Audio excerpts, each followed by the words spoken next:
Bom dia novamente, irmãos. Que a graça e a paz do nosso Senhor sejam dadas a nós nessa manhã. Convido os irmãos novamente a abrirem suas Bíblias no livro de Hebreus, capítulo 1. Nós daremos início ao culto lendo os versículos de 1 ao versículo 4.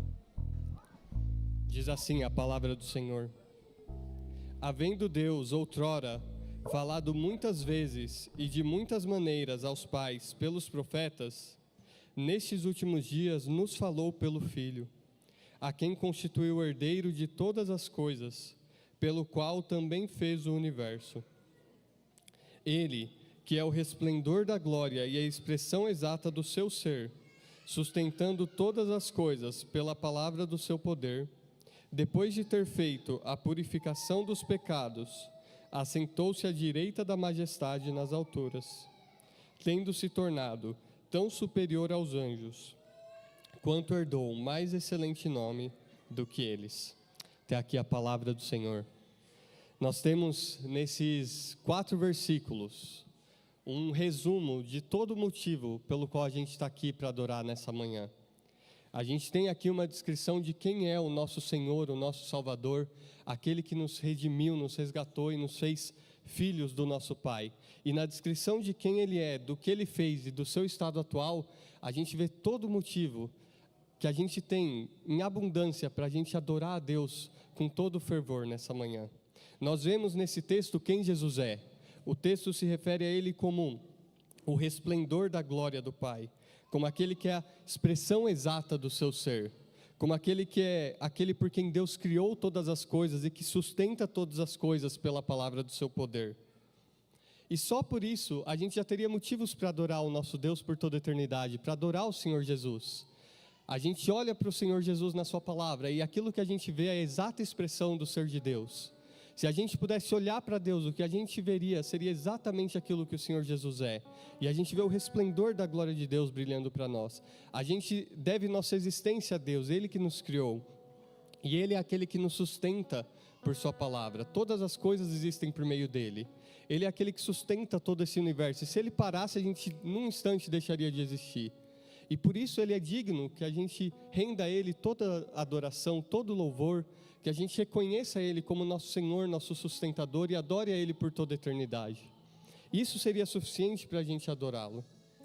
Mas o texto não para por aí, porque o texto mostra também o que esse, que é o Deus Criador, o Senhor de toda a criação, o sustentador de toda a criação fez. E o texto diz que Ele fez a purificação dos pecados.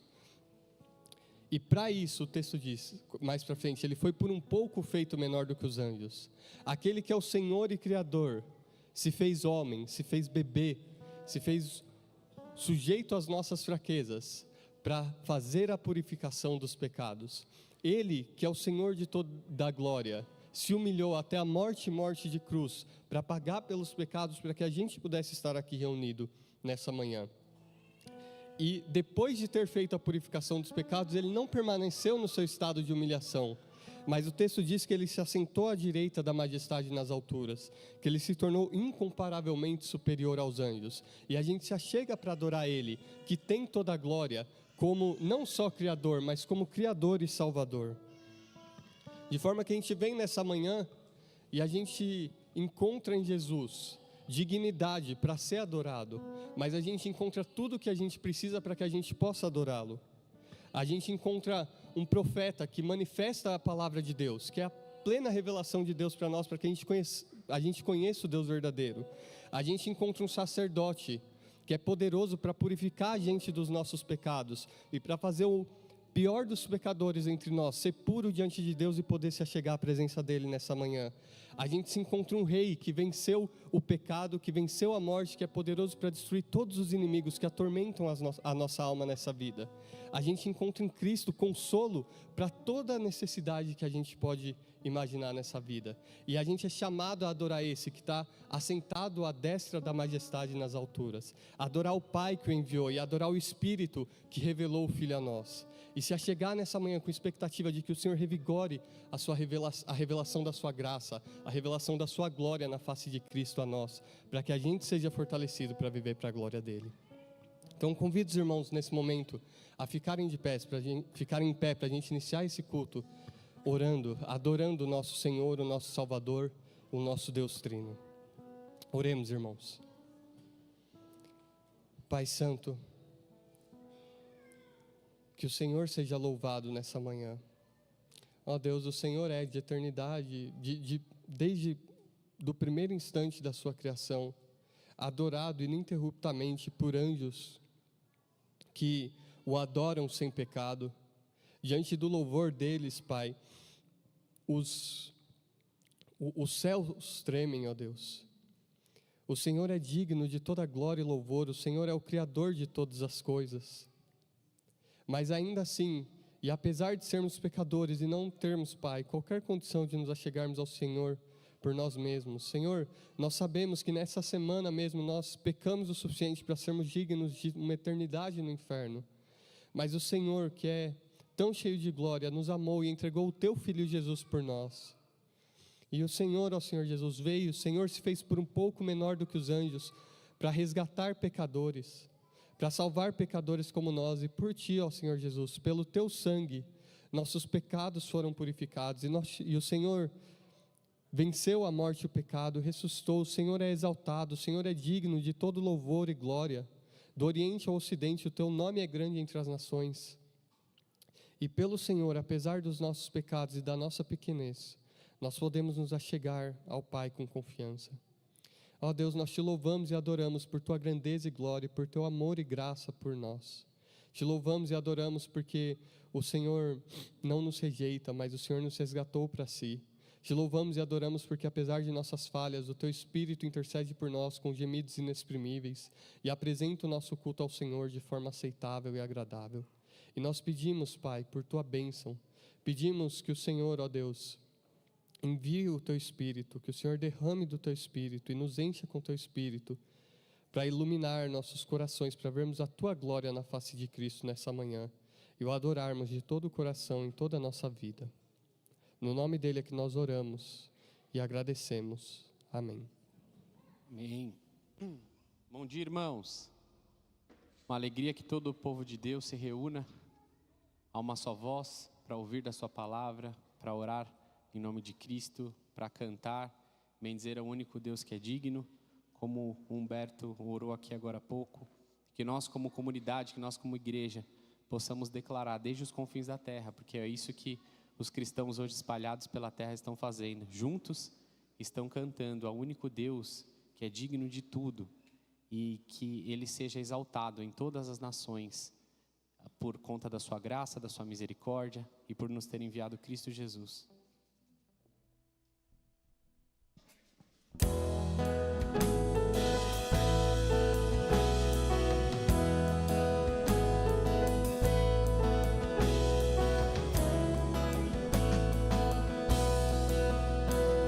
Os confins da terra, desde os confins da terra, ao mais profundo mar, ao mais profundo mar, nas alturas do céu, nas alturas do céu, louvado és dentro dos corações, em meio a um clamor, em meio a um clamor, nasce esta canção. E os povos cantam por toda eternidade. Tu serás adorado, grande Deus, exaltado nas nações, Senhor da criação. Seja louvado desde os confins da terra, desde os confins da terra, ao mais profundo mar, ao mais profundo mar, nas alturas do céu, nas alturas do céu, louvado és dentro dos corações. dentro dos corações.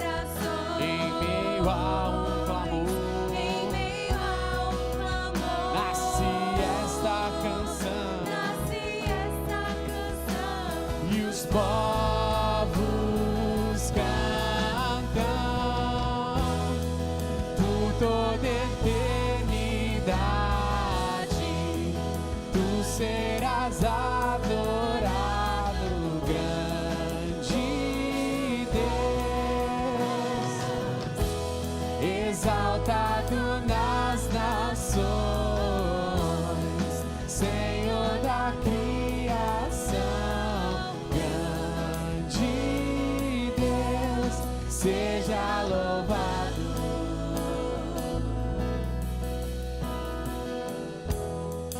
Por toda eternidade,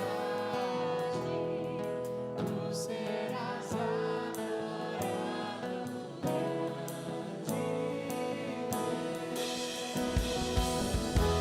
exaltado nas nações, Senhor da criação, grande Deus, seja louvado,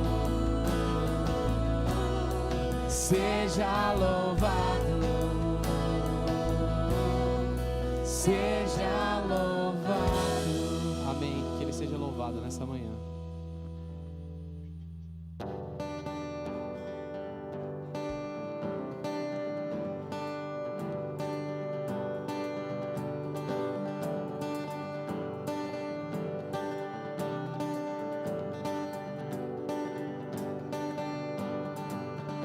Castelo forte é o nosso Deus,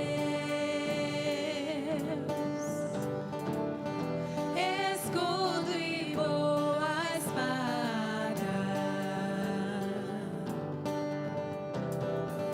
com seu poder defende os seus,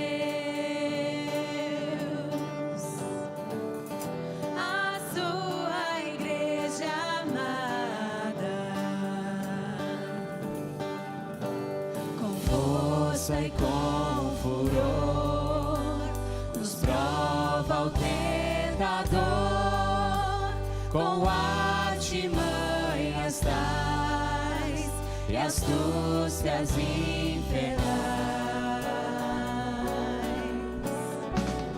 que iguais não há na terra.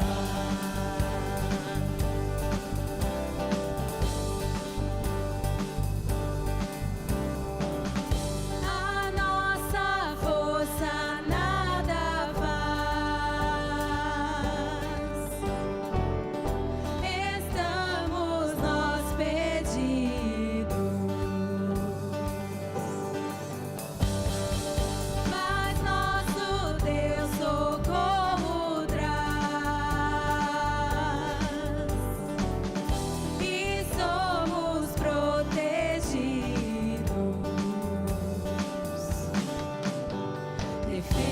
Defende-nos, Jesus, o que venceu na cruz, Senhor dos altos céus, que sendo o próprio Deus,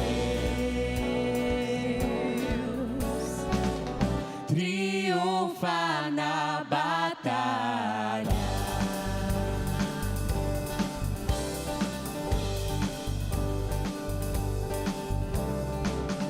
Se nos quisessem devorar, demônios não contados, não nos podiam assustar,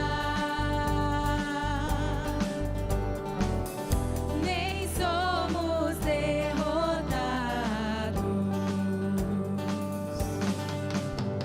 O grande acusador dos servos do Senhor, já condenado está, vencido cairá. Por uma só palavra,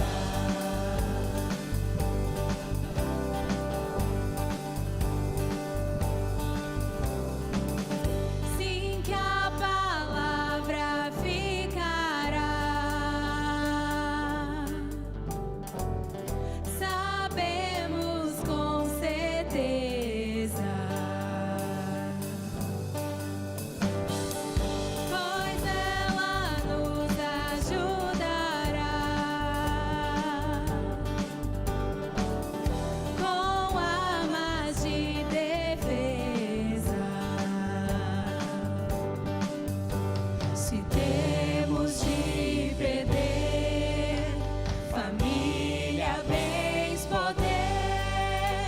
E embora a vida vá, por nós Jesus está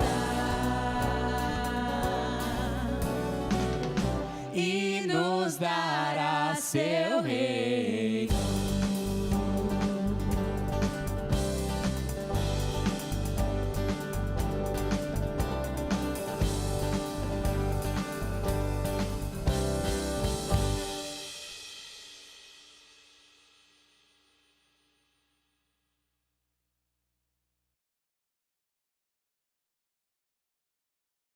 Irmãos, podem sentar. Nós teremos agora um momento de oração a Deus, em particular também orando pelos pedidos relacionados à nossa igreja. Lembrando que nós hoje temos diversos motivos também para agradecer ao Senhor pela alta da irmã Silvânia, pela alta, acabamos saber nessa manhã que o Ronaldo, tio do pastor Elmer, recebeu alta também, deve sair agora em torno do meio-dia do hospital, então vamos agradecer ao Senhor por isso. Lembrando também, irmãos, de orarmos aqui e orarmos individualmente, orarmos nas reuniões de oração pelo projeto de plantação da igreja aqui em São Bernardo, que o Senhor conduza e abençoe a igreja nesse processo, capacitando, guiando de modo agradável a Ele. Vamos orar. Pai Santo, obrigado por Tua graça, Senhor. Obrigado, Pai, porque o melhor de nós não é digno de sequer adentrar em Tua presença. Senhor, como ouvimos na última semana, diante da Tua presença, ó Pai, o pecado é consumido, diante da Tua presença toda maldade é purificada, é separado, ó Deus, e resta somente aquilo que é bom, porque o Senhor é santo. E Pai, nós somos homens, mulheres de lábios impuros. Nós, ó Deus, pecamos tantas vezes contra o Senhor, ó Pai. Pai, nós confessamos que muitas vezes ainda caímos no engano do nosso pecado e andamos segundo a inclinação da carne. Nós confessamos, ó Pai, que muitas vezes ainda somos impacientes, ainda somos duros de coração, ainda somos sem misericórdia para com o nosso próximo, ainda suspeitamos mal do nosso próximo e zelamos por nosso nome ao invés de Tua glória, que muitas vezes ainda pecamos, ó Deus, contra o Senhor em nossas mentes e corações, pecamos contra o Senhor e contra o nosso próximo em nossas mentes, corações e em nossos atos. E nós confessamos que muitas vezes damos lugar à incredulidade, ó Pai, e não repousamos no Senhor, que é nosso castelo forte. Damos lugar, ó Deus, à carnalidade, não vivemos nesse mundo buscando que dos confins da terra ao mais profundo mar o Teu nome seja exaltado e crido entre as nações, e zelamos por nós mesmos. E Pai, nós pedimos por Teu perdão e por Tua graça.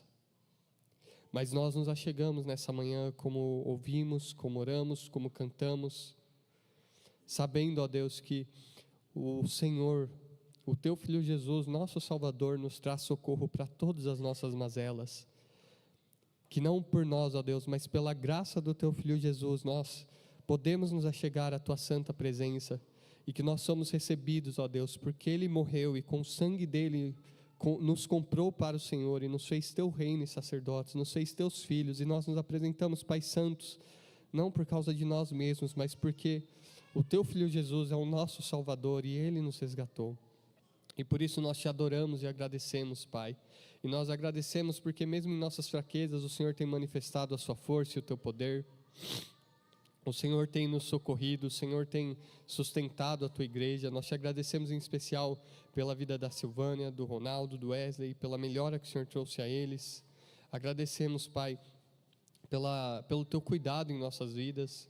Te louvamos, Deus, porque mesmo quando as coisas estão além do nosso alcance, o Senhor, por Tua bondade, coopera em todas as coisas para o nosso bem. E Pai, nós somos protegidos pelo Senhor, pela graça do Teu Filho Jesus. Nós Te adoramos e agradecemos por isso. E nós pedimos que o Senhor nos santifique, ó Deus. Que o Senhor derrame da Tua graça para que cada vez mais nós andemos em novidade de vida. Que como salmista, ó Pai, nós o busquemos de todo o nosso coração. Que nós sejamos zelosos por Tua glória. Que nós amemos de todo o nosso coração ao Senhor e amemos sinceramente uns aos outros, sem hipocrisia ou sem maldade. que nós tenhamos o coração quebrantado, contrito e humilde, ó Deus, prontos a perdoar, amando e servindo uns aos outros em amor.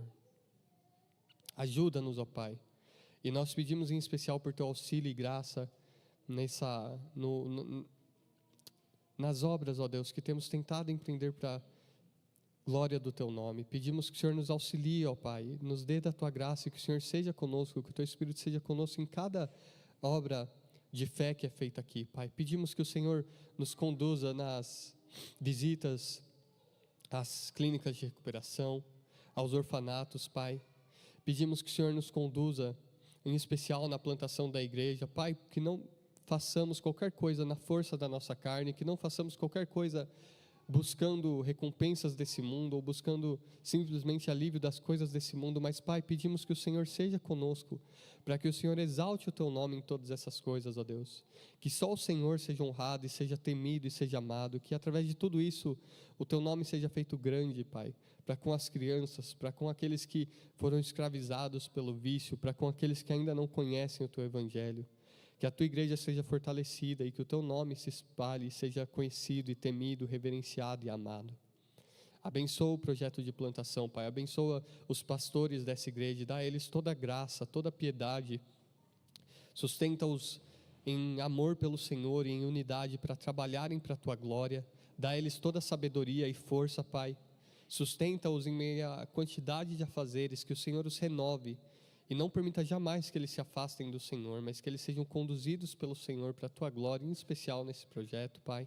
Pedimos que o Senhor abençoe o pastor Elmer e o Sandro, em particular, que o Senhor dê a eles graça, que o Senhor dê a eles toda a pureza de coração e toda a sabedoria, que o Senhor dê a palavra nos lábios deles para ministrarem as pessoas que vierem até ali, que o Senhor os capacite com tudo que eles necessitarem, bem como a todos os irmãos que estão envolvidos nesse trabalho, Pai.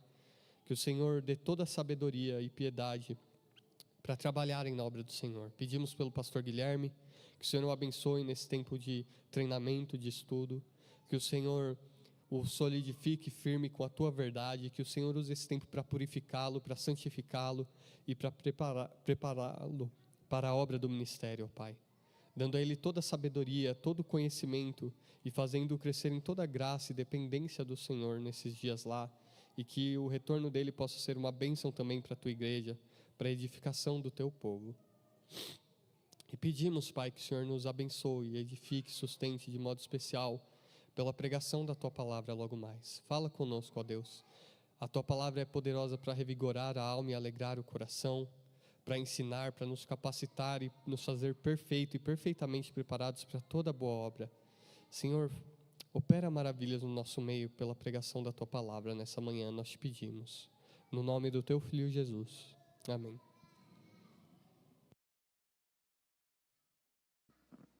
Uma das coisas bem comuns nos cultos das igrejas reformadas são os salmos em forma de canções. E nós entoaremos aqui um que já cantamos frequentemente, Salmo 32, que fala sobre a confissão, que é algo também muito presente no culto e no dia a dia dos cristãos, que é a oração a Deus, agradecendo porque os seus pecados são perdoados, mas também lembrando que os nossos lábios precisam sempre confessá-los diante de Deus, para que nós possamos encontrar essa graça.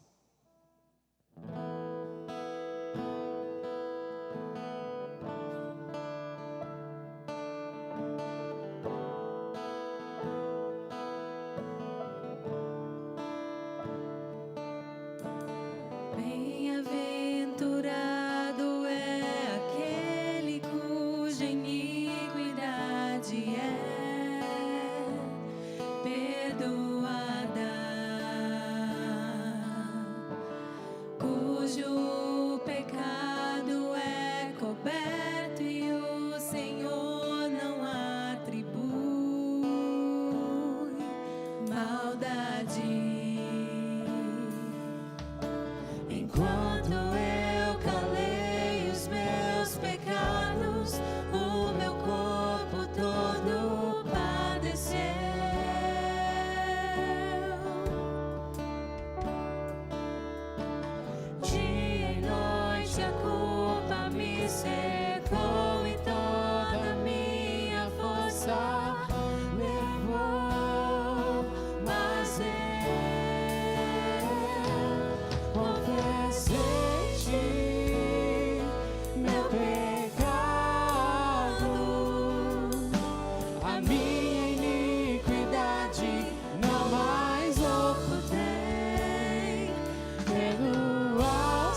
cercar em mim as águas, livre estarei. Confessei.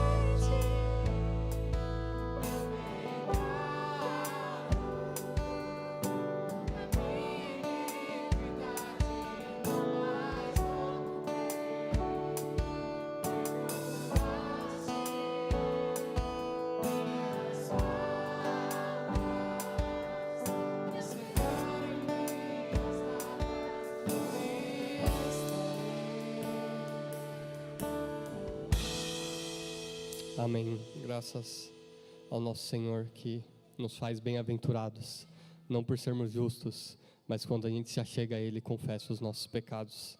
Que Ele seja louvado por nós, hoje e sempre. Nós iremos agora a nossa leitura congregacional das Escrituras. Hoje nós seguiremos na leitura do Salmo 119. Leremos dos versículos 145 ao versículo 152, será projetado aí na tela.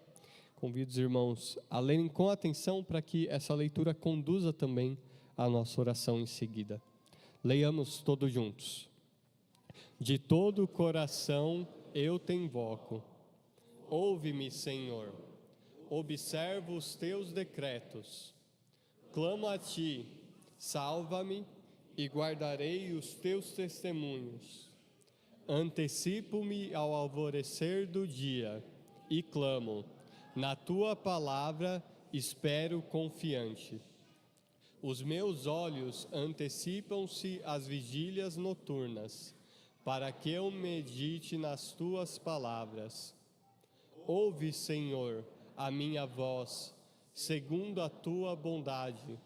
Vivifica-me segundo os teus juízos.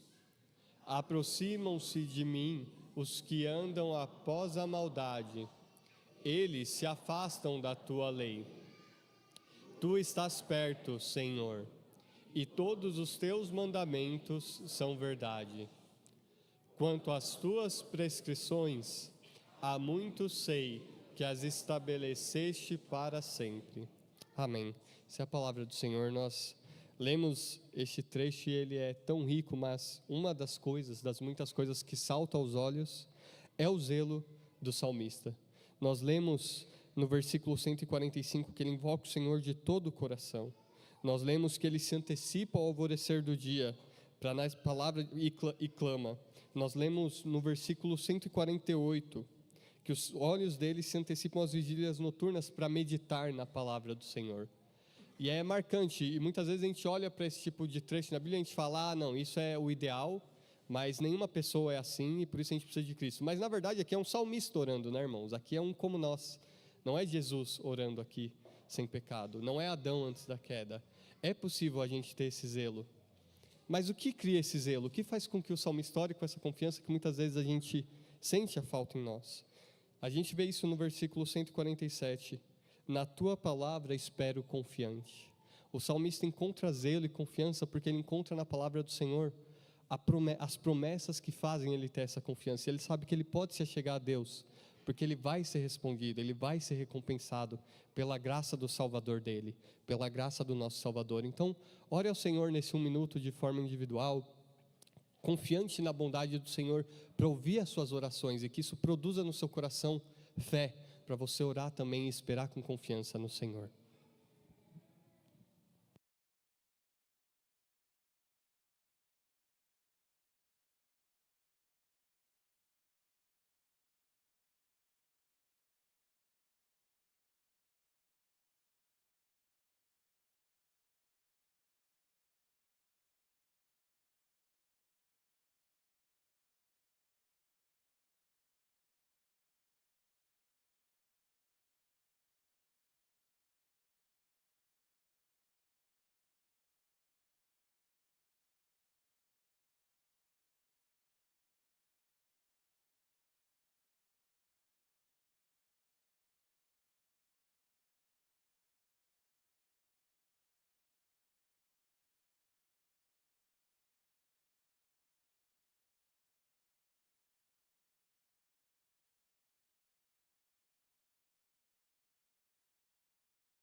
Amém.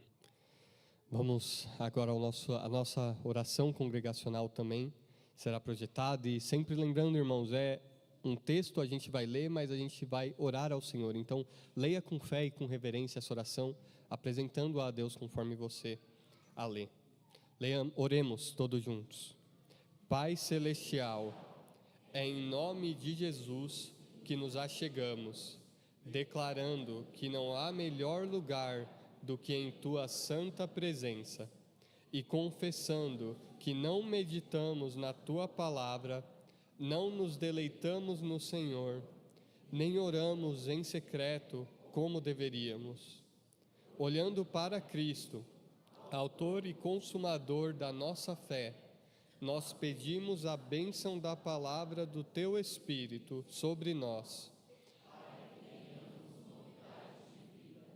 Amém.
Saúdo a todos com a graça e com a paz do nosso Senhor.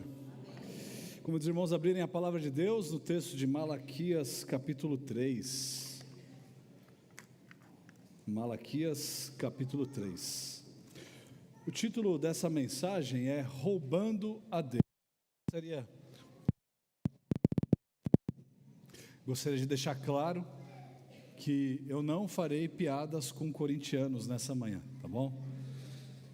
Malaquias capítulo 3. Como que você reagiria se alguém te chamasse de ladrão?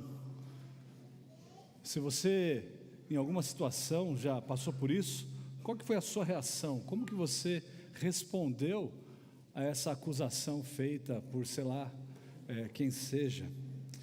Talvez essa seja uma daquelas perguntas que nós nunca paramos para pensar, mas se de fato nós refletirmos sobre isso, isso é uma acusação muito forte, uma acusação que muitas vezes nós fazemos contra os políticos, mas que se fizessem contra nós agiríamos de uma forma bem dura. Agora, o que você faria se o próprio Deus fizesse essa acusação contra você? Se a situação fosse o próprio Deus dizendo que você tem roubado a Ele. Essa foi exatamente a situação em que Malaquias capítulo 3 trata. Deus, Ele acusa o seu povo de estar roubando a Ele. Nesse quinto embate, nessa quinta discussão entre Deus e o povo que nós temos lido e aprendido aqui no livro de Malaquias, nós nos deparamos, como sempre, com Deus dando a iniciativa no seu proceder com o seu povo. E para isso Ele faz uma declaração que pode ser ao mesmo tempo uma declaração confortante, mas eu creio que é também uma declaração chocante. E a declaração se encontra no versículo 6, Deus não muda. Irmãos, o fato de Deus ser imutável é um dos grandes atributos e esperança que nós cristãos temos.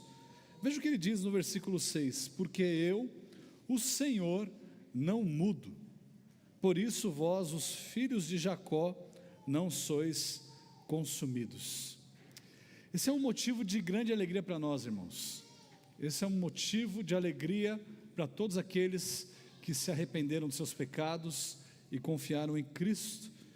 Nós não somos consumidos, nós não somos julgados, nós não somos enviados para o inferno, nós não sofremos a ira de Deus, porque Deus é imutável, porque Deus é um Deus que não muda. E essa realidade, ela nos leva de volta ao primeiro embate que nós encontramos no livro de Malaquias. Abra comigo no capítulo 1, a partir do versículo 2. Veja como isso é algo muito bom para nós e para o povo de Deus. Malaquias 1:2 diz: eu vos tenho amado, diz o Senhor, mas vós dizeis, em que nos tem amado? Não foi Esaú, irmão de Jacó? Disse o Senhor, todavia amei a Jacó, porém aborreci ou odiei a Esaú. Nesses versículos nós vemos aqui claramente essa misericórdia de Deus, essa imutabilidade de Deus e alguns outros atributos. A sua misericórdia, ela fica presente aqui porque nenhum dos dois, nem Esaú nem Jacó, eles mereciam ser amados. Não havia nada que eles haviam feito na vida, mas Deus escolhe a um e aborrece a outro. Lá em Deuteronômio capítulo 4, versículo 31, vou ler esse versículo, diz assim: então o Senhor teu Deus não te desamparará, porquanto é Deus misericordioso, nem te destruirá, nem se esquecerá da aliança que jurou a teus pais. O que nós estamos vendo aqui em Malaquias 1:2 é o cumprimento dessa promessa feita por Deus no livro de Deuteronômio, no capítulo 4. É o seu amor incondicional, é a sua imutabilidade, ou seja, nós podemos confiar nele, porque é um Deus que não muda. Como os filósofos gostariam de ter a certeza de algo que é fixo, imutável e externo a nós mesmos, mas muitos deles não têm essa certeza, e nós temos essa certeza. É o nosso Deus.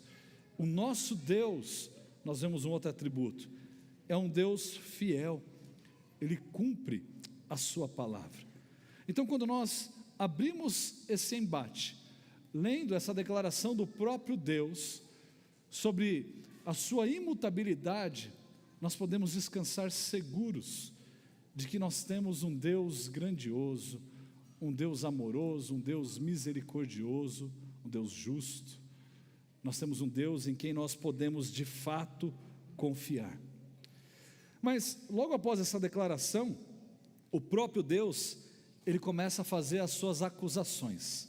Ele faz essa acusação contra o povo lá em Malaquias 3:7, e ele diz assim: desde os dias de vossos pais vos desviastes dos meus estatutos e não os guardastes. Eles haviam se desviado dos estatutos de Deus, e eles não estavam obedecendo os estatutos de Deus, não daquele momento em diante, mas desde sempre, desde a época dos seus pais, dos seus antepassados. Você vai lendo a história do Antigo Testamento inteira, e você vai vendo aquilo que o irmão Carlos falou hoje de manhã, em 586, depois de 722, que o povo é levado a cativeiro por conta da desobediência a Deus, e Deus já havia prometido isso, e o modo que eles faziam isso, é praticamente o mesmo modo que nós fazemos isso hoje em dia. Nós nos desviamos dos estatutos de Deus, ou seja, nós não lemos a palavra de Deus, porque nós sabemos, se nós lermos a palavra de Deus, ela vai nos acusar. Nós, principalmente aqui, buscamos não frequentar os cultos públicos e outras programações das igrejas, porque nós sabemos que se nós fizermos isso, nós seremos desafiados. Nós fugimos de qualquer tipo de discipulado, nós fugimos de qualquer tipo de aconselhamento, porque nós não queremos confessar os nossos pecados, e vai que aquela pessoa que está me discipulando e aconselhando, diga que eu preciso mudar, que eu preciso me arrepender. Nós nos desviamos então dos estatutos de Deus, e além disso nós não guardamos, ou seja, nós não obedecemos os mandamentos e os estatutos de Deus. Na verdade, nós fazemos algo bem interessante. Nós obedecemos até certo ponto, e nós estipulamos então, como se fosse uma cerca, e princípios, para falar, até ali eu vou, o que passar dali, já não é comigo. E nós estipulamos aquilo que nós devemos obedecer, então nós não cumprimos de fato, aqueles que são os mandamentos de Deus, e era exatamente isso que o povo estava fazendo. E diante desses problemas, Deus dá a solução para eles. Deus fala, vocês estão fazendo isso, mas eu tenho a solução para vocês. E a solução se encontra ainda no versículo 7. Deus disse assim: tornai-vos para mim, e eu tornarei para vós outros, diz o Senhor dos Exércitos. Na NVI você talvez tenha lido, voltem para mim, e eu voltarei para vocês. Essa linguagem não é uma linguagem estranha a nós. Se você quiser abrir, abre lá comigo em Tiago capítulo 4, versículo 8. Lá no Novo Testamento, Tiago 4, 8. Veja o mesmo tipo de linguagem sendo empregado agora de uma forma bem prática. Eu vou ler aqui da NVI que diz assim: aproximem-se de Deus e Ele se aproximará de vocês. Pecadores, limpem as mãos, e vocês que têm a mente dividida, purifiquem o coração. Era isso que Deus estava falando ao povo. Esse era o chamado de Deus ao povo ali em Malaquias capítulo 3, versículo 7. A imagem que eu consigo vislumbrar aqui é como se Deus fosse um pai, Ele é, tentando falar com o seu filho, mas o seu filho praticamente dá as costas ao seu pai, enquanto o seu pai está dizendo: filho, me ouça, volte-se a mim, vire para mim, olha para mim, obedeça aquilo que eu estou te dizendo. O filho, representado aqui pelo povo, dá as costas ao pai e sai andando. Era praticamente isso que o povo estava fazendo, e muitas vezes é praticamente isso que nós também fazemos com Deus. Porque isso não é novidade para nenhum de nós. Irmãos, nós devemos buscar a Deus em arrependimento para que Ele nos perdoe. Se não houver arrependimento, não deve haver perdão. Isso também, veja, é incentivado na ceia do Senhor. Abra comigo agora em 1 Coríntios capítulo 11, no versículo 28. Muitas vezes, quando nós nos reunimos aqui no primeiro domingo do mês, para tomarmos a ceia do Senhor juntos, muitos de nós falham em não praticar aquilo que a palavra de Deus está nos ensinando em 1 Coríntios 11, 28 e 29. Paulo diz ali: examine-se, pois, o homem a si mesmo, e assim coma do pão e beba do cálice. Você percebeu que quando Paulo fala isso, ele não fala assim: examine-se, pois, o homem a si mesmo, e se houver pecado, não coma do pão e nem beba do cálice. Ele não diz isso. O que Paulo está ensinando aqui é que nós devemos nos examinar, ver se há pecado, confessar esse pecado, e então partilhar da ceia do Senhor. Eu estou falando aqui para cristãos, tá? Estou falando para não cristãos. Esse é um chamado ao arrependimento. Porque as pessoas tendem a pensar que eu estou em pecado, ou estou cometendo pecados, eu preciso me desculpar com a outra pessoa, então é melhor eu nem tomar a ceia. É melhor eu simplesmente desobedecer a Deus de duas formas, do que eu ir lá e confessar os meus pecados e de fato me arrepender. Vai dar menos trabalho fazer isso, é o que pensam. Então a instrução não é para que você permaneça no seu pecado, mas para que você abandone o seu pecado, e então confesse-o e participe da ceia do Senhor. Irmãos, a sua resposta aos problemas e aos pecados, ela não deve ser de descontar alguma coisa em alguém, ou em alguma pessoa, ou em alguma coisa. A sua resposta aos seus problemas e aos seus pecados não é de você simplesmente desabafar e falar tudo que vem à sua mente, como muitos ensinam por aí. Isso não é bíblico. A sua resposta aos seus problemas e pecados não é de você ficar quieto e guardar tudo e vai se enchendo de ira, e isso pode gerar amargura e outros problemas. A resposta aos seus problemas e pecados é a confissão. É a confissão e abandono dos seus pecados. E é por isso que você precisa ir a Cristo, porque sem Ele você não obterá sucesso. Mas quando Deus faz essa acusação então ao povo, olha o que o povo replica ainda no versículo 7. Mas vós dizeis: em que havemos de tornar? Deus está falando assim: tornem-se a mim, voltem para mim. E o povo diz: o que nós temos que voltar para o Senhor? Como assim? Como voltaremos? E mais uma vez Deus responde, mas Ele responde com uma pergunta, no versículo 8. Ele diz assim: roubará o homem a Deus? Todavia vós me roubais e dizeis: em que te roubamos? Olha a resposta de Deus, talvez uma resposta chocante para vocês: nos dízimos e nas ofertas. E aí ele já emenda no versículo 8 ainda dizendo: todavia vocês me roubam nos dízimos e ofertas, e no versículo 9: com maldição sois amaldiçoados, porque a mim me roubais vós, a nação toda. O que Deus está dizendo é: vocês têm praticado algo que é completamente alheio à lei de Deus. Vocês têm me roubado com os dízimos, vocês têm me roubado, e não só vocês, mas toda a nação, também com as suas ofertas. E aí ele diz que eles seriam amaldiçoados. Agora, no versículo 10, ele vai dar aqui, talvez esse seja o único versículo que todos nós conheçamos, do livro de Malaquias. Talvez você já ouviu falar esse aqui, quando as igrejas geralmente falam que é um momento para dízimos e ofertas, Mas esse versículo é o que Deus diz que deve ser a resposta deles, para que eles abandonem o pecado deles. Versículo 10: trazei todos os dízimos à casa do tesouro, para que haja mantimento na minha casa. Esse deveria ser o proceder deles. E aí Deus, e não o homem, o próprio Deus, desafia o povo, dizendo o seguinte, ainda no versículo 10: e provai-me nisto.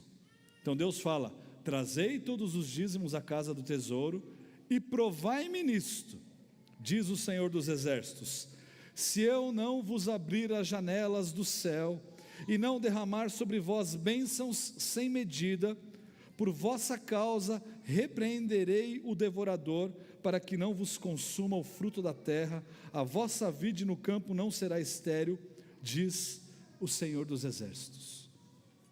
Muitas vezes nós pensamos assim: nós não podemos provar a Deus, de fato, mas Deus está pedindo para que o povo provasse a Ele. Deus que está fazendo o desafio, Deus que está dizendo assim: faça o que eu estou te ordenando, e veja se eu não vou cumprir a minha palavra, porque eu sou um Deus que não muda, eu sou um Deus fiel. Então Deus desafia o seu povo segundo a sua fidelidade. É como se Deus estivesse dizendo: me obedeça e vocês serão abençoados, me obedeçam e vocês verão se não é verdade tudo aquilo que eu acabei de dizer para vocês. E aí ele termina no versículo 12, essa acusação, dizendo o seguinte: todas as nações vos chamarão felizes, se eles assim procederem, porque vós sereis uma terra deleitosa, diz o Senhor dos Exércitos. Então o texto que nós olhamos, examinamos aqui é esse texto, e novamente nós percebemos aqui quão atual e prático é o livro de Malaquias. Dentre os vários pontos relevantes aqui que nós poderíamos ressaltar desse pequeno trecho, e pontos assim práticos também, nós poderíamos, eu acredito aqui, selecionar pelo menos dois que são pertinentes a todos nós que se encontram aqui nessa manhã, e é exatamente isso que eu vou fazer. E o primeiro desses pontos diz respeito à nossa desobediência. Então o que nós vimos aqui é que Deus acusa o seu povo de serem desobedientes, no versículo 7, e ele fala que isso não era um pecado novo, mas que eles eram desobedientes desde a época dos seus antepassados, desde a época dos seus pais. E quando Moisés ele apresenta a lei de Deus, ele deixa claro aquilo que Deus exigia deles, e o que Deus exigia deles era que eles obedecessem e não desobedecessem. Nosso irmão Carlos leu hoje de manhã Deuteronômio capítulo 28, eu convido você para abrir lá a partir do versículo 1, e nesse capítulo nós vemos tanto as bênçãos quanto as maldições de Deus relacionadas à desobediência à obediência e desobediência do povo. Então em Deuteronômio 28, Moisés está dizendo assim: se vocês obedecerem fielmente ao Senhor, o seu Deus, e seguirem cuidadosamente todos os seus mandamentos que hoje lhes dou, o Senhor, o seu Deus, os colocará muito acima de todas as nações da terra. Todas estas bênçãos virão sobre vocês e os acompanharão. Se vocês obedecerem ao Senhor, o seu Deus, vocês serão abençoados na cidade e serão abençoados no campo. Nós acabamos de ler em Malaquias que Deus abriria, as comportas dos céus e derramaria sobre eles as bênçãos. Ele diz no versículo 4: os filhos do seu ventre serão abençoados, como também as colheitas da sua terra, e os bezerros e os cordeiros dos seus rebanhos. E assim ele vai até o versículo 14, bênção sobre bênção, bênção sobre bênção. Qual é o critério? Obediência aos mandamentos de Deus.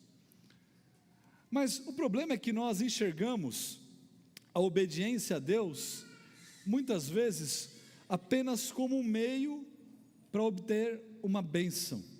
E esse é um problema que nós vivemos em todo tipo de igreja.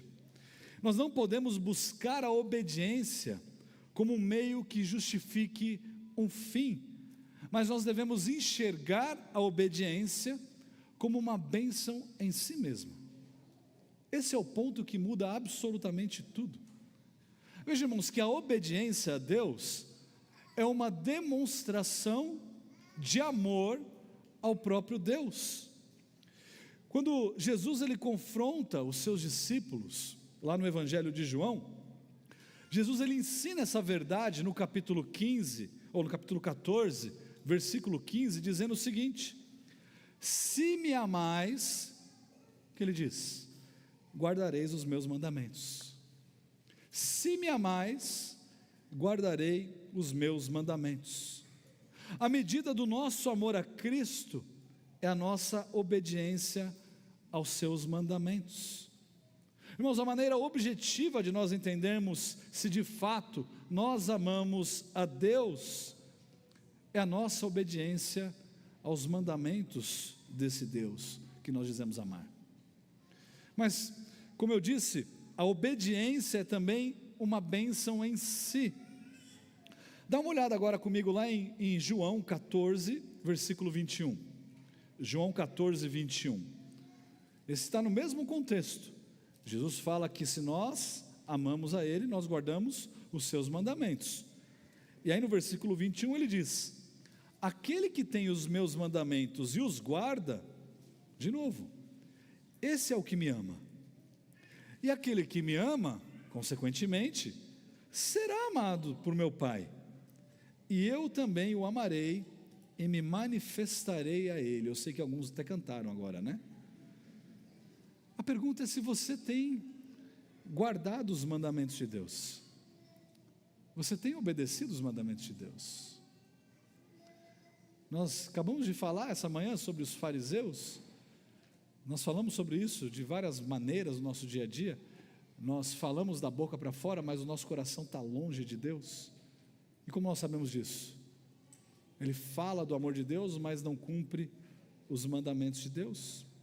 Se nós tivéssemos a oportunidade de examinar o seu calendário, a sua agenda, quem nós diríamos que é o seu Deus?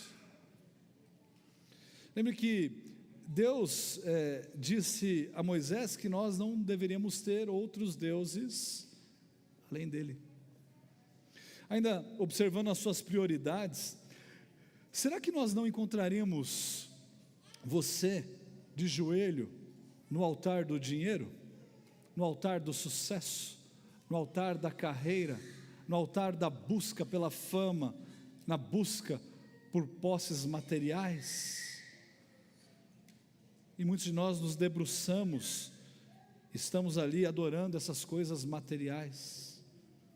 Desonrar o nome de Deus é apenas uma expressão no seu dia a dia, porque afinal de contas é algo tão comum que nós simplesmente jogamos o nome de Deus aqui e ali como se fosse qualquer coisa. Não, é só uma expressão do nosso linguajar.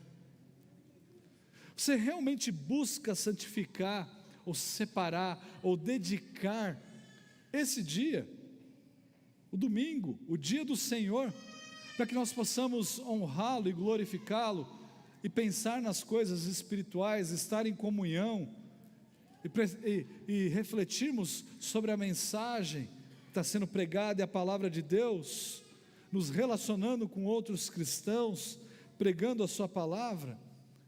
Ou você se contenta com apenas essa 1h30 que nós nos reunimos e foge para casa para comer aquele macarrão, que eu sei que todo domingo é dia de macarrão com frango, e ficar ali vendo porcarias na TV, clamando a Deus para que Ele tenha misericórdia, porque o próximo dia é uma segunda-feira? Como que anda a sua honra pelo seu pai e pela sua mãe? Você já os abandonou? Que agora você não precisa mais deles, e quem precisa deles, ele precisa de você? Você tem suprido as necessidades deles? Você tem feito o possível para que as necessidades deles sejam supridas, para que os seus pais sejam respeitados. Se você é jovem ainda e mora com seus pais, você tem obedecido aos seus pais? O que você poderia dizer sobre o seu problema com a ira e com a amargura? A gente acha que esse é um problema que não atinge cristão, não se engane. A ira e a amargura é um problema muito presente no nosso meio. Será que nós não temos olhado para alguém com aquele desejo de esganar a pessoa e matá-la? Saiba que o princípio aí é o mesmo princípio que Deus, o próprio Senhor Jesus dá, quando Ele fala sobre olhar para uma pessoa com um desejo impuro. Aquele que tem no coração a vontade de assassinar alguém, já cometeu esse pecado. E depois Jesus fala, sobre o adultério, e ele está citando aqui a lei, em Mateus 5:28, ele diz: eu porém vos digo, qualquer que olhar para uma mulher com intenção impura no coração, já adulterou com ela. É o mesmo princípio. E numa tacada só nós matamos aqui 2 mandamentos. Como que anda a sua língua?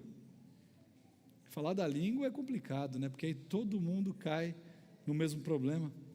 Talvez com todos os focos de incêndio que nós temos visto aqui no Brasil, nesses últimos dias, talvez nesse último mês, a passagem de Tiago, ela se torna uma passagem muito mais clara para nós hoje. Abra lá comigo em Tiago capítulo 3, versículo 5, veja com seus próprios olhos, Tiago 3, 5, Tiago diz assim: assim também a língua, pequeno órgão, se gaba de grandes coisas. Vede como uma fagulha põe em brasas tão grande selva. Ora, a língua é fogo, é mundo de iniquidade. A língua está situada entre os membros do nosso corpo e contamina o corpo inteiro. E não só põe em chamas toda a carreira da existência humana, como também é posta ela mesma em chamas pelo inferno. Pois toda espécie de feras, de aves, de répteis e de seres marinhos se doma e tem sido domada pelo gênero humano. A língua, porém, nenhum dos homens é capaz de domar. É mal incontido, carregado de veneno mortífero. Versículo 9: com ela nós bendizemos ao Senhor e Pai, também com ela amaldiçoamos os homens feitos à semelhança de Deus. De uma só boca procede bênção e maldição. Meus irmãos, não é conveniente que estas coisas sejam assim, mas nós não conseguimos domar a nossa própria língua, e nós somos cúmplices do falso testemunho contra o nosso próximo. Veja também que os teus olhos, se não forem bem guardados, eles vão cair, ou vai levar o seu coração a cair no pecado da cobiça. E o que você precisa é se contentar com aquilo que Deus te deu. Cobiça é pecado e desobediência à lei de Deus. Veja, irmãos, todo aquele que se diz cristão deve compreender que uma vez salvo pelo sangue de Cristo, e uma vez que você tenha compreendido que pelo seu próprio esforço e pelas suas boas ações, você não é capaz de encontrar a salvação e viver de forma justa. Você precisa de Cristo, você precisa se render aos pés de Cristo, clamando perdão e misericórdia e salvação da parte dEle. E uma vez que você faz isso, você é regenerado, você é transformado em uma outra criatura. Isso significa ser liberto do reino de Satanás e ser colocado no reino de Cristo. Em outras palavras, isso significa ser transformado de filhos da desobediência, Efésios 2:2, em filhos da obediência, 1 Pedro 1:14. E se a sua situação é essa como cristão, você não deve mais viver como filho da desobediência, mas como filho da obediência. É para isso que nós fomos salvos, para vivermos como esses filhos, obedientes a Deus, porque dessa maneira nós demonstramos o nosso amor a Deus. Agora, se você prestou atenção nesses pontos que eu acabei de ler, obviamente você percebeu que eu abordei os 10 mandamentos aqui de uma forma bem direta e simples, mas na verdade eu deixei um de fora, o não roubarás ou não furtarás. E eu fiz isso de propósito, porque a segunda aplicação prática, a qual eu gostaria de chamar a sua atenção, é justamente essa. Veja que Deus, Ele acusa o seu povo de estar roubando a Ele, lá em Malaquias 3:8, Ele diz: roubará o homem a Deus? Todavia vós me roubais e dizeis: em que te roubamos? E aí Deus diz: nos dízimos e nas ofertas. Antes de explicar, nós não vamos fazer uma campanha aqui de arrecadação, tá bom? Não vai ter nada disso, não vou colocar o Pix meu aqui nem da igreja, tá bom? O que está acontecendo aqui, irmãos? O povo estava roubando a Deus, porque eles não estavam pagando o dízimo, e essa é a palavra correta, é pagando o dízimo. O dízimo era literalmente a 10ª parte de toda a produção e de todo o gado que o povo possuía. E de forma simples, ele era pago uma vez por ano. Nós pensamos aqui, quando nós falamos em dízimos e ofertas, de forma mensal. E quando o povo está pensando, está falando de uma forma anual, porque como é que você vai dar o dízimo do gado se o gado não nasce todo mês? Ou se nascer, você junta, né, e faz de uma vez. Bom, o dízimo então, ele deveria ser dado aos levitas, que por sua vez deveriam dar um dízimo do dízimo aos sacerdotes. Então o dízimo era usado para que houvesse sustento dos levitas e dos sacerdotes. E os israelitas, eles também deveriam trazer o dízimo dos seus produtos, dos seus animais, e comer esses produtos com os levitas perante o Senhor em Jerusalém, no ato de uma adoração que eles faziam a Deus. E além disso, a cada 3 anos, um dízimo também deveria ser armazenado nas cidades, para os levitas, para os estrangeiros, para as viúvas, para os órfãos. A lei de Deus também dizia que se eles estivessem ali colhendo os seus produtos, eles estão carregando os produtos para o armazém deles, e esses produtos caíssem, que eles deixassem ali. Por quê? Haviam pessoas que tinham necessidade, e elas poderiam vir e recolher isso e comer. Então você vai vendo aqui um princípio norteador e muito importante. Agora, se os levitas e os sacerdotes não recebessem esses dízimos e essas ofertas, o que aconteceria com eles? Eles teriam que recorrer a outros meios para que eles pudessem se sustentar. E todos esses dízimos eram levados ao templo. Então o templo tinha um local para que esses dízimos fossem armazenados, então distribuídos da maneira correta. Logo, o povo estava aqui de forma deliberada desobedecendo a Deus e literalmente roubando a Deus. O que eles estavam fazendo? Eles recebiam as bênçãos de Deus, e Deus havia ordenado que eles dessem essa 10ª parte, e eles não estavam dando essa 10ª parte, e ainda declaravam a Deus: como? Eu não tenho roubado. Irmãos, eles estavam quebrando mais um dos 10 mandamentos, se fingindo de desentendidos, desobedecendo a lei de Deus. Entendido isso? Então esse era o dízimo que nós entendemos aqui no Antigo Testamento. Agora, como é que nós aplicamos isso no nosso dia a dia?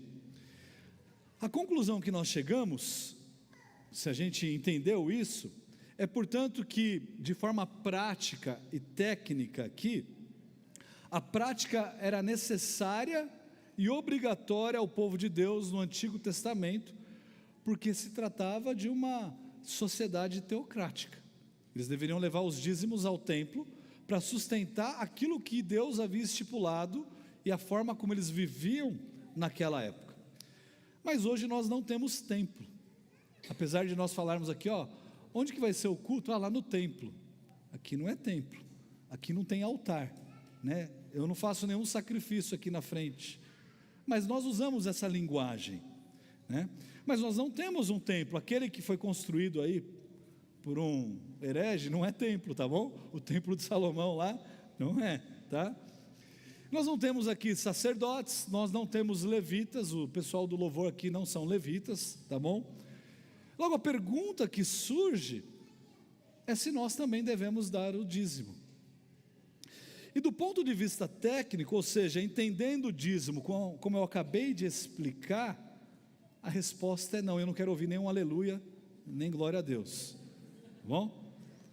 Especificamente, tecnicamente falando, não. E antes que nós prossigamos aqui, nós precisamos entender como que nós devemos enxergar isso então, com as lentes do Novo Testamento. O que nós vemos no Novo Testamento é um padrão que não se limita a essa estrutura comum no Antigo Testamento, mas que ultrapassa ainda mais tudo aquilo que nós vimos com a instituição da nova aliança do nosso Senhor Jesus Cristo. Então o que nós encontramos no Novo Testamento são passagens que falam sobre as bênçãos de Deus, sobre aqueles que dão generosamente para as necessidades da igreja de Deus, especialmente para aqueles que trabalham na palavra de Deus. Veja comigo, por exemplo, em Atos 4, versículo 31. Atos 4, 31. Lá diz assim: tendo eles orado, tremeu o lugar onde estavam reunidos. Todos ficaram cheios do Espírito Santo e com intrepidez anunciavam a palavra de Deus. Da multidão dos que creram, era o coração e a alma.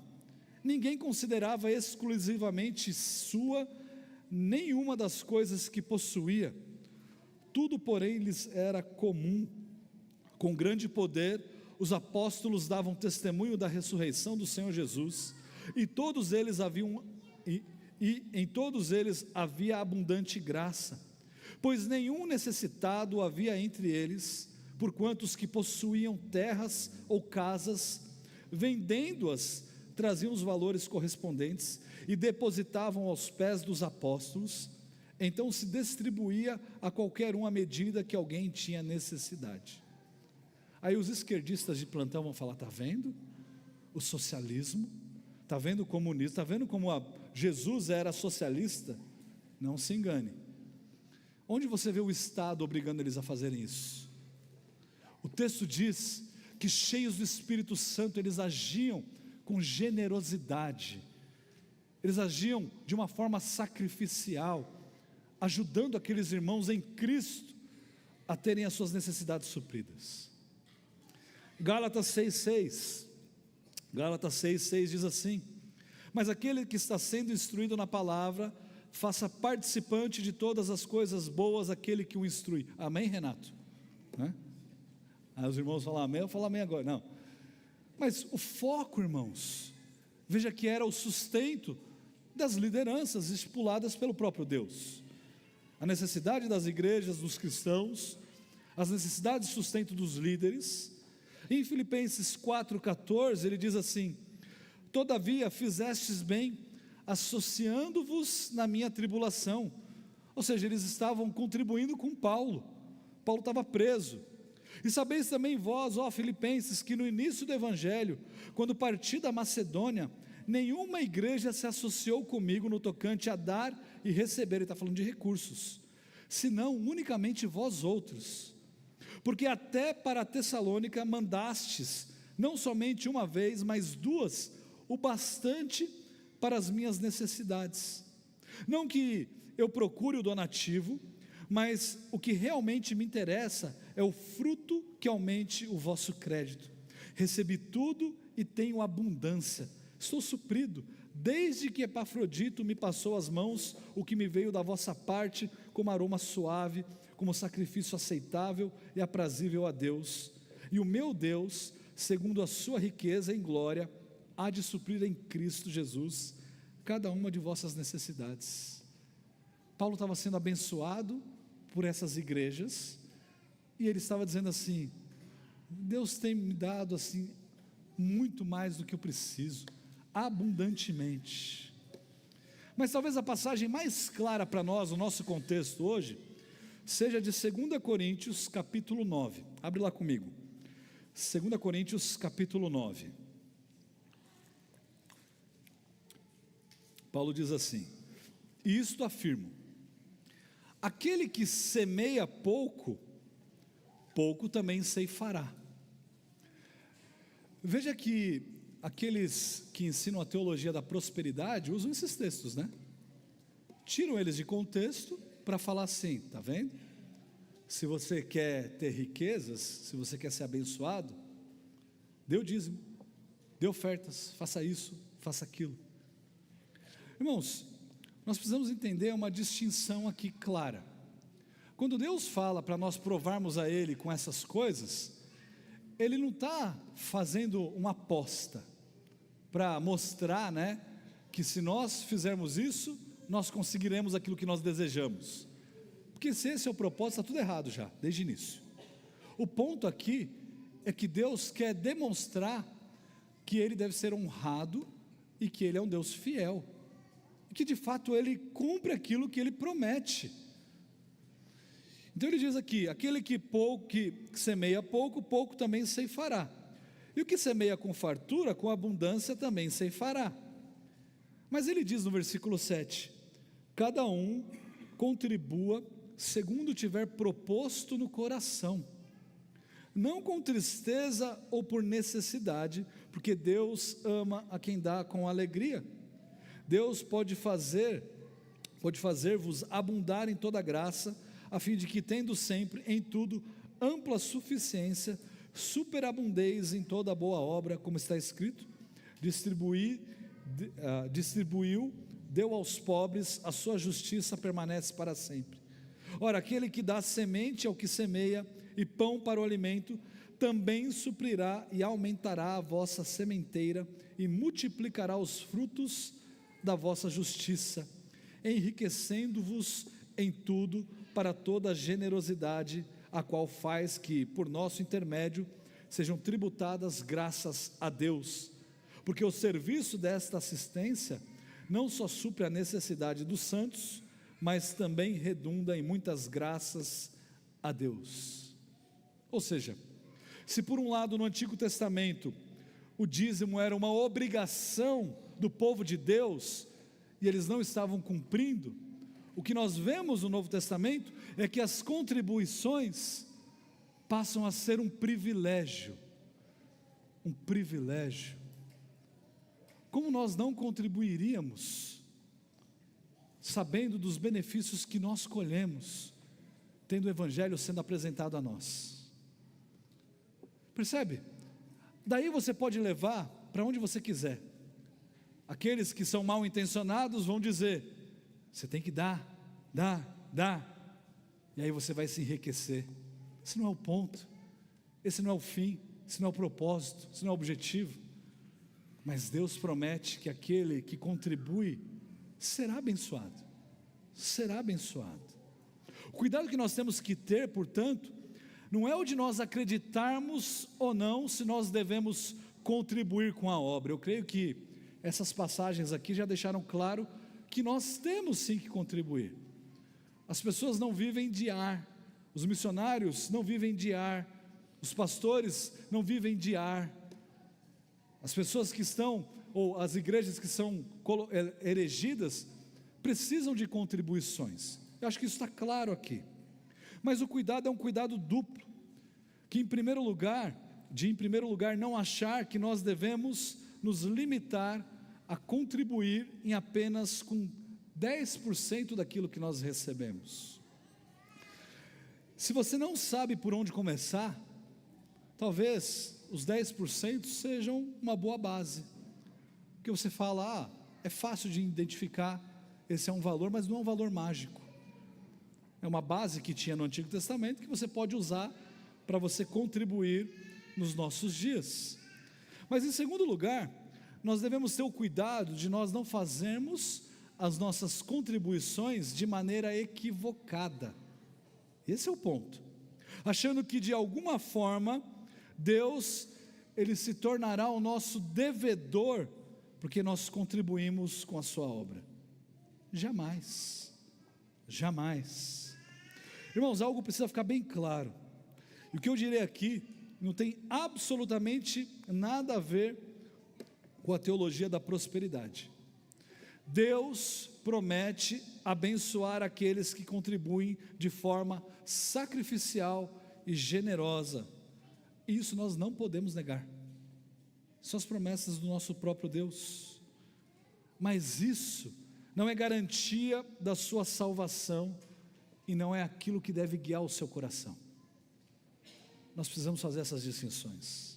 Nós devemos contribuir de forma sacrificial e de forma generosa, seguindo o mesmo princípio da obediência, ou seja, o fazemos, pois nós sabemos que isso é bom, que isso é agradável a Deus, e que ao fazê-lo nós teremos foco sim das bênçãos de Deus.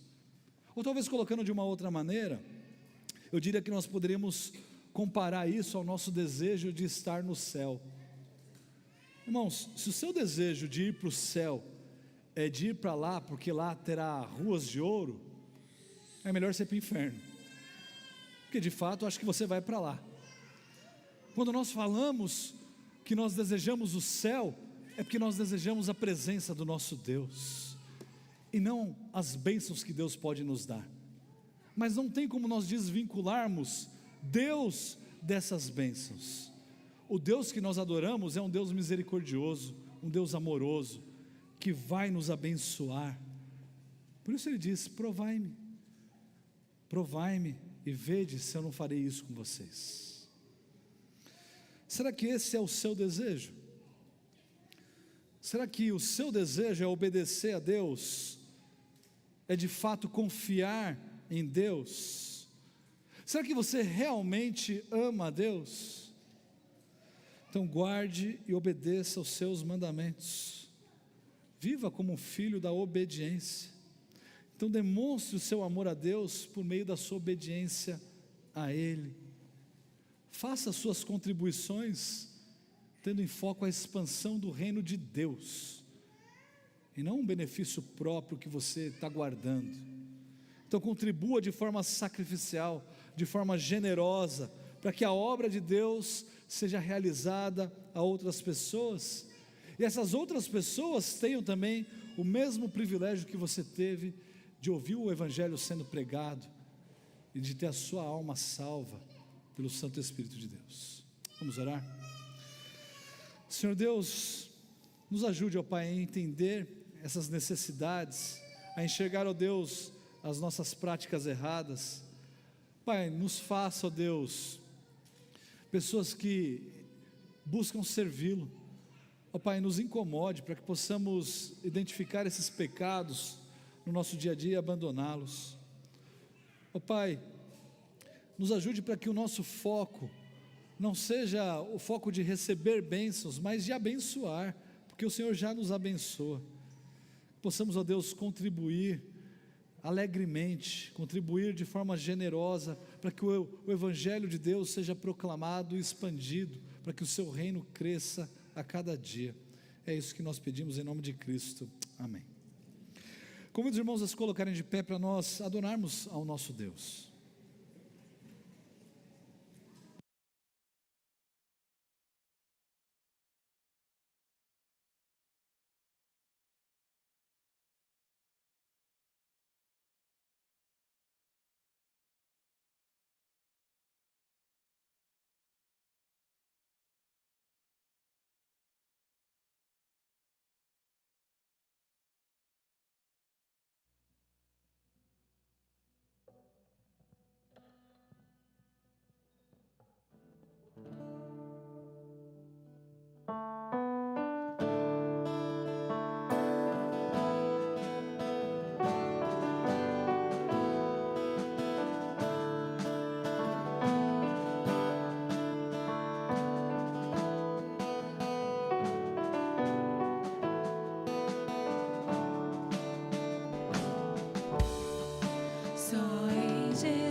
profunda paz em meio à luta, em horas más, Consolador, és tudo em mim, firmado estou em seu amor.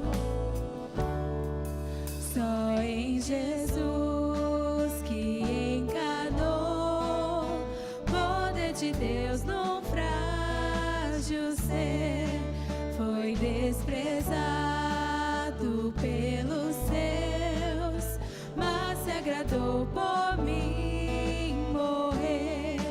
E lá na cruz o próprio Deus a sua ira satisfez, o meu pecado suportou, vivo na morte dele estou. Foi sepultada nossa luz, tragada pela escuridão, mas no terceiro dia então ressuscitou o meu Senhor, grande vitória conquistou, do vil pecado me livrou, e então sou dele, ele é meu, pelo seu sangue que verteu. Não há mais culpa nem pavor, este é o poder de Cristo em mim. Jesus comanda o meu viver, desde o início até o fim. Nenhuma força poderá de sua mão me arrancar, até com ele me encontrar, no seu poder eu viverei. Ainda de pé, antes de nós darmos aqui a bênção apostólica, eu gostaria de chamar o nosso irmão José Rodrigues. Nosso irmão José Rodrigues, ele passou pela entrevista também de membresia, já havia feito todas as salas, e agora nós estamos recebendo, pode subir, recebendo o nosso irmão como mais um membro da nossa igreja. Gostaria de orar pelo Senhor e também pela família, né, do nosso irmão, família do nosso irmão Roberto, vários outros, né, que perderam a Dega há algumas semanas, e que Deus possa continuar consolando e trabalhando no coração de cada um daqueles também que estão afastados de Deus. Vamos orar? Senhor nosso Deus, te agradecemos, ó Pai, pela vida do nosso irmão José, te agradecemos, ó Deus, pela sua família, por todos, ó Deus, aqueles que estão aqui conosco, que podem desfrutar dessa bênção, alegria de fazerem parte de uma igreja local, de terem sido salvos pelo sangue de Cristo. Ó Pai, nós pedimos sua misericórdia, pedimos a Deus a sua mão sobre cada um deles, que o Senhor possa consolar a cada um deles, esses dias que ainda são difíceis, mas sabemos, ó Deus, da fé que a Dega tinha também, e podemos descansar seguros nisso. Ó Pai, nós pedimos que todos os familiares que estão afastados, que não conhecem a Ti, possam, Deus, ter a oportunidade de se renderem aos Seus pés. É isso que nós te agradecemos e pedimos em nome de Cristo. Amém. Obrigado. Que a graça do nosso Senhor Jesus Cristo, o amor de Deus e a comunhão do seu Santo Espírito sejam com todos, irmãos. Amém? Os irmãos podem se assentar. Nós teremos alguns avisos bem importantes e que valerão a pena. Então, por favor, prestem muita atenção.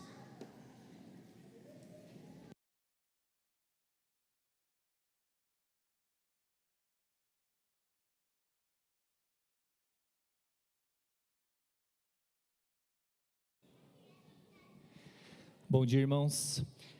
Não foi combinado com o pastor Elmer, mas o meu recado aqui é a respeito das contribuições.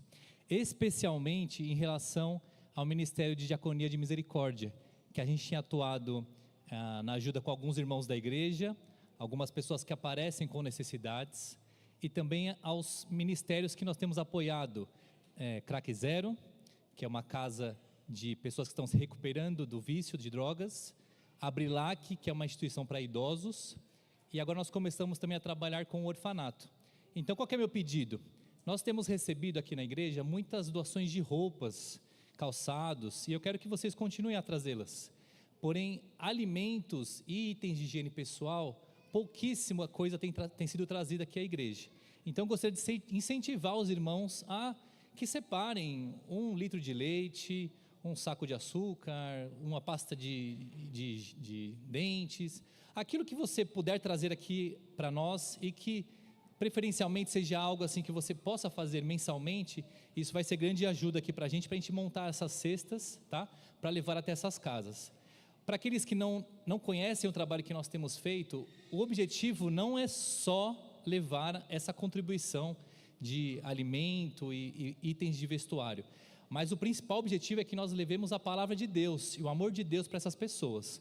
Mas a gente sabe, como o pastor Elmer falou, que também as pessoas precisam de alimento, precisam de roupas. Então, gostaria de mais uma vez incentivá-los a que vocês tragam isso, preferencialmente de forma mensal, tá bom? Obrigado. Ainda falando sobre um pouco a Diaconia de Misericórdia, nós estamos trabalhando então com esse abrigo de crianças que fica lá em Ribeirão Pires, né? E alguns membros estão se mobilizando para a gente fazer uma atividade nesse local no dia 13 de outubro, junto com o Dia das Crianças lá.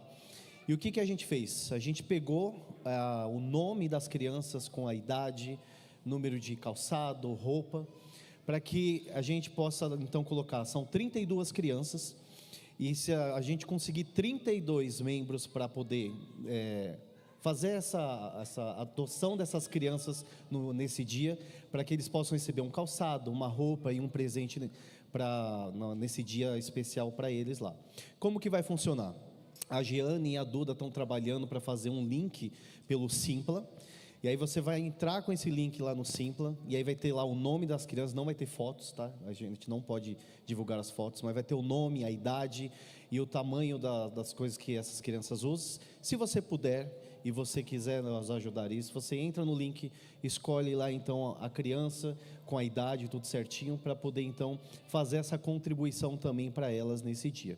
Se ficou alguma dúvida em relação a isso, você pode me procurar, pode procurar a Giane, pode procurar a Duda, a gente pode ajudar vocês nessa questão.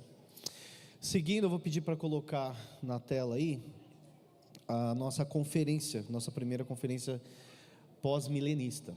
E eu quero incentivar vocês a participar dessa conferência. Nós já estamos com uma média de 206 pessoas presencial participando, mas muitos membros da igreja ainda não se inscreveram. A taxa de inscrição é R$60, tem também a oportunidade de assistir online lá no link, lá caso você deseje, mas a gente quer incentivar que você participe presencialmente. E por que a gente escolheu uma conferência para falar sobre escatologia? Falar sobre escatologia não é só falar sobre coisas futuras. Eu tenho certeza que muitos de nós aqui foi ensinados a olhar para o Apocalipse de uma forma totalmente errada. É por isso que muitos de vocês, quando vê notícias na televisão, vocês começam a entrar em desespero.